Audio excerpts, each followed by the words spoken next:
Well now, you might remember a little while back that Chris and I went out for a ride and Chris got a puncture, and that got me to thinking. Well, I say he got a puncture, he had a nail in his tyre, as you'll see.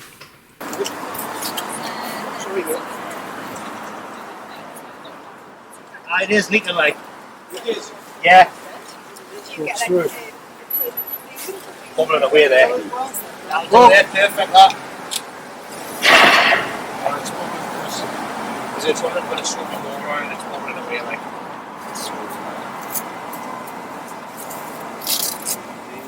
The ring on the surface. I'll double check with them, make sure they can do it like. I'll just have the most straight. And that got me to thinking,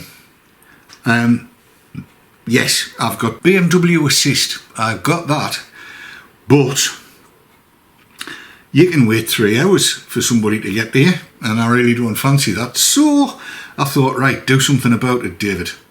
So to Amazon I went, and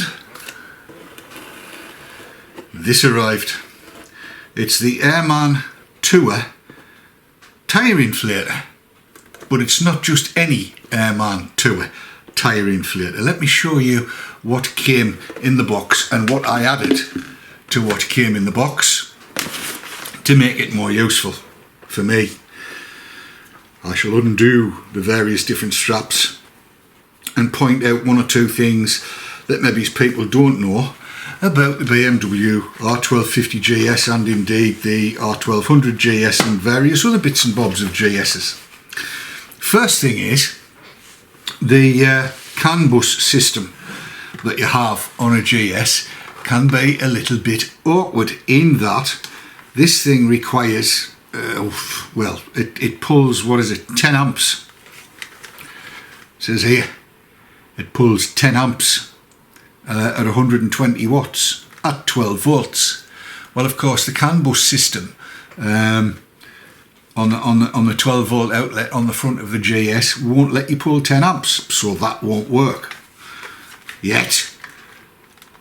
How do you sort it out? Now the EU version of the Airman comes with a 12 volt cigarette lighter adapter plug thing on it, but this version comes with, I've got to be careful to make sure I don't spoil all the surprises. I'll hide that out of the way so you don't see it. What this comes with is a different set of stuff. Oh, hide that, David. So what we've got here, I'll just put that out of shot.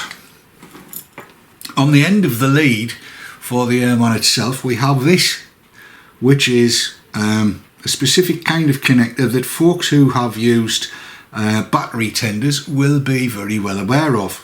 And that's connected to the air pump, so you get crocodile clips to the same version thereof. You get battery connectors, ring connectors, so you can screw it on permanently onto your battery, which is a damned good idea. And then you get a 12 volt, but obviously not the BMW style of 12 volt adapter to the same connector. What that means then is that I can connect this ring adapter onto one of the bikes, have the crocodile clips permanently in me tank bag or my top box or wherever, together with the pump itself, and that means that no matter where I am, I can connect the pump up, which is grand. I'm really pleased about that. So that gives me the ability to re-inflate a tyre while I'm out and about on the road, which is brilliant. But then what? What about fixing the puncture itself? Now, here we have a nice piece of kit. This is the Dynaplug. It's available from Amazon, which is where I got everything because I couldn't find the air pump setup that I wanted with the I wish I knew what the name of this connector was, but you know exactly what it is. So how does this work then? Well, in the back of here I have this little pointy thing, which fits in there, and then that screws back down to hold it into position. And what's inside of here, upstream of the pointy thing, is the string thing, the puncture repair doodah. And the way it works is you push this through your hole, the hole in your tyre. Yes, you push that through the hole, and when it pulls back out, it leaves the string thing, and bingo, bango, bongo, you have sealed your hole in your tyre. The job is done. It's as simple as that. And as part of the kit, you get 2 more sealy things with the points on, and a cleaner job to go down your little tool. This is the very bottom end of it. This is the entry-level version, if you like, and it's very, very cheap. I shall have the prices for both the Airman inflator compressor and the Dynaplug puncture repair outfit that I have purchased. They shall be put up on your screen now, so you can see how much it's cost. And I think it's a pretty cost-effective way of doing this. And it means that if we do get caught, then it's sorted, isn't it? Now, a few bits of housekeeping. Yes, a few bits of housekeeping. Forgive the haircut, it needs sorted out. Let's take the glasses off.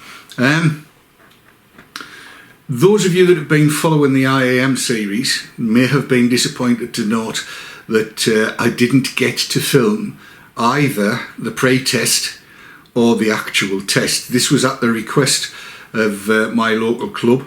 They asked me not to film it, and I didn't see any reason to try and argue the point. Obviously, you don't want to upset people. How it works is very simple. Once your observer thinks that you've got to the required standard, they'll request a pre-test and test for you. So the pre-test, basically, you go out with one of the national observers. These are people that are very experienced, and you effectively do a mock test, a mock exam. Well, I did that, and went through to be, yes, okayed to go out and take a test. I'll be absolutely honest, I hate exams, I hate tests, I don't do very well on them, I get very, very nervous, and as usual, that's what occurred. David got very, very nervous, dropped a right bollock right at the beginning of it all, and then effectively started again. And once that was done, that was fine.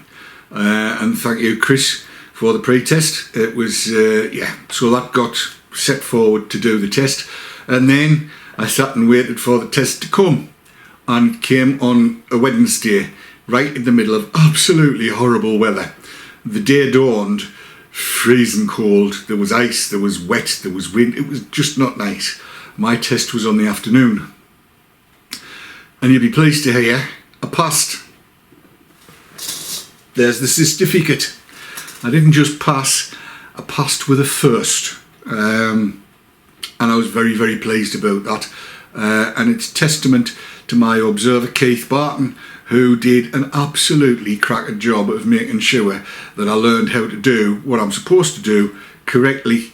And again, yeah, even though I get nervous, it's testament to the examiner that he put my mind to rest, or at rest, before we went out on the ride. And we rode some horrible roads. It was absolutely terrible. It's the kind of weather that you wouldn't go out for a ride in. The kind of road conditions that you wouldn't go out for a ride in under normal circumstances, and the fact that I actually managed to get through that, and as I say, get a first, I'm well pleased, well pleased. And I would honestly recommend that if you haven't already, at least go and have a taster, or if there's a bike safe anywhere near you, at least go and give it a go. Now, it might not suit you, it might not be what you want, but trust me, from my perspective, I'm over the moon that I've done this, and I feel as though I'm a much safer and get this faster rider for it, because I can read the road. They've shown me how to do all kinds of stuff that you need to know how to do. So would I suggest you go and do at least a bike safe and then possibly go on and do IAM? Hell yes, I would. Absolutely I would. It's brilliant stuff. Now, what's going to be happening over this Xmas period? It's murder, isn't it? This run-in with elections and all that kind of stuff coming on. I'm not going to get into that at all. But weather's crap and not looking to be getting a great deal better, unfortunately. Christmas is coming up with everything that's involved with that. So Santa here is going to be doing ho ho ho, ha, bum hug. So there may be a paucity of video coming out over the Christmas period, for which I apologise profusely in advance, but quite honestly, it's just crap weather for going out and riding. And it's not because the riding's going to be difficult or dangerous, it's going to be because there's so much salt getting on the roads now, and quite honestly, it's a ball ache having to wash the bike down when you get back from a ride. And it gets to the stage sometimes where you spend longer cleaning the bike than you do actually riding it. And I haven't had it ACF'd either of them yet. I need to get the ACF 50 on there, and we'll get that seen too as well. So yes, if there's a paucity over the December period, I do apologise, but that's the way it is. If I do get the chance to get out, if it's a nice day, if I can get out and get some filming done, then that will be what happens indeed. Right, that's it. Can I just say to those of you that have already subscribed, thank you so much for so doing.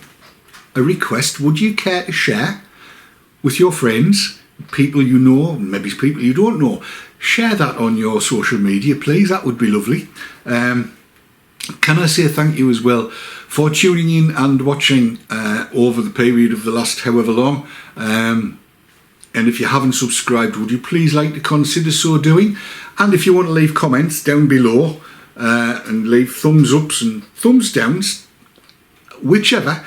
You know, if I get thumbs downs and people say I didn't like this because, that's helpful, because I want to give you what you want.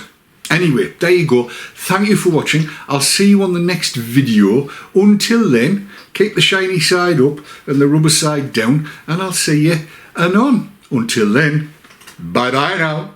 Bye bye.